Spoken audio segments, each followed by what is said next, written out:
Conservation of momentum from second law, ये थोड़ा सा अच्छा टॉपिक है, ये समझते हैं चीज को। ये क्या होता है? कंजर्वेशन मोमेंटम की बात करते हैं तो जब एक सिस्टम की बात करते हैं, सबसे पहले बात करते हैं सिस्टम। मान चलो हमारे पास सिस्टम है। अच्छा, यहाँ पे ना सिस्टम नहीं, आइसोलेटेड सिस्टम की हम बात करेंगे।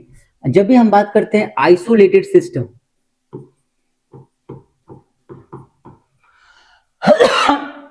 इसका मतलब क्या होता है कि it has n number of particles with masses क्या हो जाएगा, masses m1 m2 m3 mn with velocities v1 v2 and vn। मतलब कि मान लेते हैं हमारे पास एक आइसोलेटेड सिस्टम है। अच्छा, आइसोलेटेड सिस्टम मतलब क्या होता है कि एक ऐसा सिस्टम जिसमें नेट फोर्स जीरो। क्या होता है आइसोलेटेड सिस्टम का मतलब? क्या होता है आइसोलेटेड सिस्टम? तो इसका मतलब ही होता है कि एक ऐसा सिस्टम जिसका नेट फोर्स क्या हो, इसका मतलब होता है इसमें net force is zero. Net force is zero मतलब इसमें नेट फोर्स जीरो हो। जिसपे नेट फोर्स जीरो हो उसे ही बोलते हैं आइसोलेटेड सिस्टम। तो हमारे पास एक आइसोलेटेड सिस्टम है जिसमें n नंबर ऑफ पार्टिकल्स है, इसकी वेलोसिटी v1 v2 v3। तो सपोज कर तो मैं मोमेंटम की बात करूं तो momentum for each particle is momentum of each particle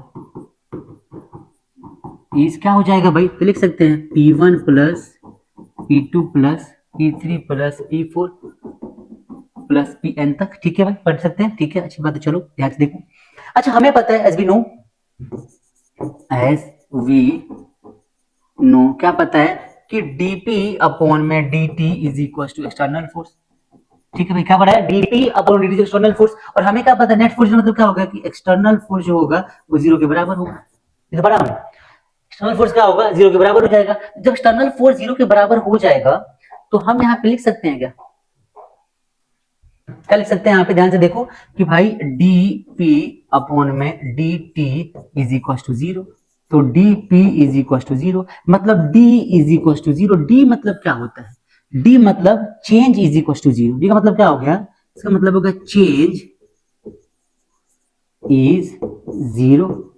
मतलब जो पहले था वो अभी भी होगा, चेंज तो हुआ ही नहीं है।